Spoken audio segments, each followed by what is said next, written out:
We don't know who they are, we don't know what they want. Aliens invading the Earth and the Earth's last stand. What we do know is that they're taking people.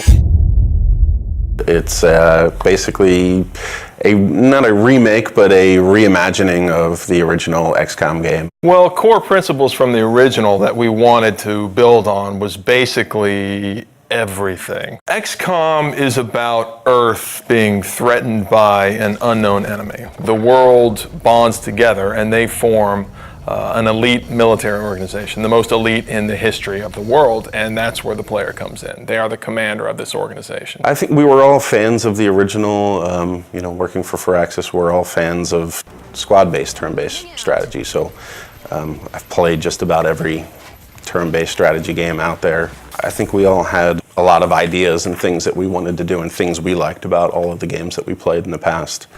Just really finding the fun things and eliminating the things that we didn't really care so much for. So we start with the original game and we play it and we say, okay, well, we find that new players or even us old diehards, like we find this concept, we can improve this a little bit. And one of the first things we looked at was time units. And the idea was that your soldiers had a certain number of time units to move around the battlefield, to perform abilities, take shots and things like that.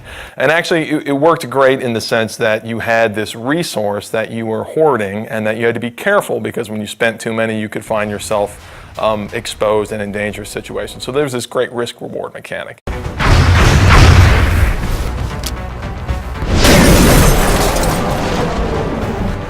We said, okay, how can we simplify that and sort of free up all that headspace that takes up in the player's head? We sort of turned the time units into a simplified version where the player has a number of moves that they can perform per turn, and they can choose to move, they can choose to move and shoot, they can choose to move really far, and then based on different abilities their soldiers have, maybe they can use those abilities to do different things. But it still has that great risk-reward mechanic. Look, I need to run really far this time, but when you do that, you're always taking the cost that you're not going to be able to shoot, and then you're going to find yourself in a difficult tactical position.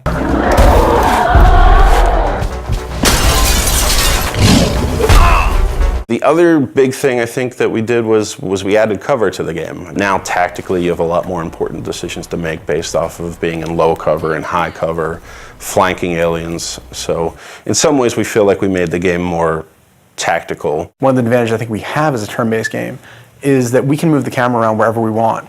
If you're making a game that has real-time response, players get really upset when you take control away from them. Well, we do that every other turn. There's been a very cinematic approach to the game that we're making now that wasn't available then, simply because we can move the camera around and take advantage of the fact that we have a 3D game. We're still leveraging the 3D and the tech that we have available now to make it a much more compelling experience, I think, visually, than they were able to do back then. The Glamcam was our way of kind of making a turn-based strategy game sexy. It was a way for us to take the camera and put it in the environment in a way that kind of got you out of the normal gameplay mode, but let you see things a little clearer and a little more up close and feel like you're a little more part of the action.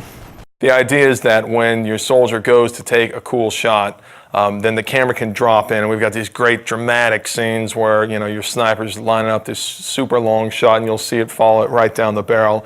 And what that does is it allows a little more of an intimate connection between you and your soldiers. And of course it increases the drama of the actual combat. And the Glamcam is a great way to do that. That's just one of the ways that we sort of get the camera down there so the player can sort of see combat from their soldier's perspective.